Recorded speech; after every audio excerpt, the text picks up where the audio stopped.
Hi, I'm Anna, and today we're going to talk about the scientific method as a part of the UAB APSA collaboration with the BHM YMCA Youth Center. Today, we are going to use a fun experiment to demonstrate how we use the scientific process to answer questions. The scientific method is a way by which we can use our observations and experiments to answer a question, and it can be broken down into 5 steps. First, we ask our question.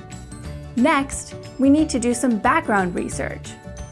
Once we know more about our subject, then we can make a hypothesis. So, what is a hypothesis? A hypothesis is like a guess, but you use the information that you gathered to inform your guess. Next, we test our hypothesis. And finally, we can analyze our results and make our conclusions. Today, we are going to try to answer a question by going through each step of the scientific method. Our first question today is, will a paperclip float in water? To answer this question, we need a little background on a concept called surface tension. Surface tension is an effect where the surface of a liquid is strong. The surface can hold up a weight, and the surface in a water droplet holds the droplet together in a ball shape. Some small things can float on a surface because of surface tension, even though they normally could not float. For example, some insects, such as water striders, can run on the surface of water because of this. This property is caused by the molecules in the liquid being attracted to each other.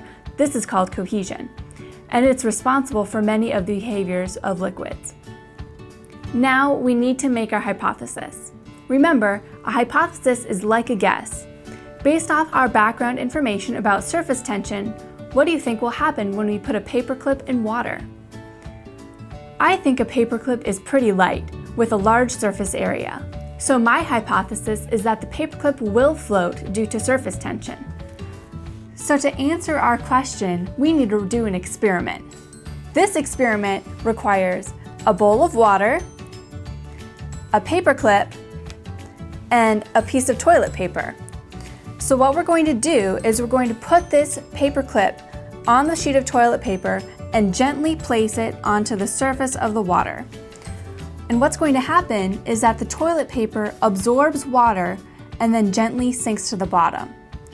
And what you're going to look for is to see if the paperclip sinks to the bottom with the toilet paper or if it remains floating on the surface.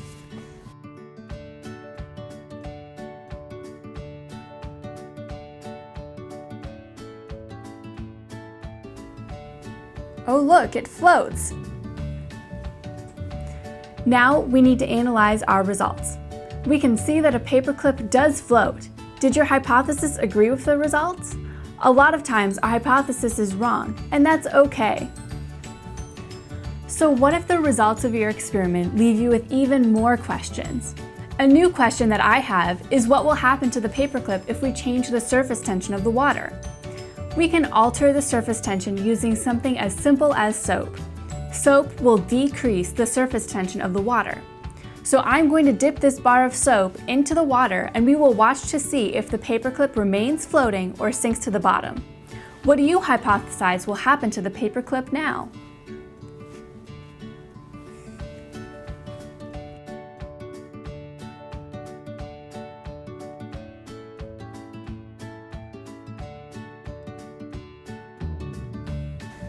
As we can see, the soap decreased the surface tension enough so that the paperclip sunk to the bottom. Did this result agree with your hypothesis?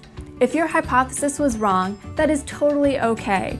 Many scientists think that the experiment will work out one way, but it actually turns out another way. This is how we learn about how things work.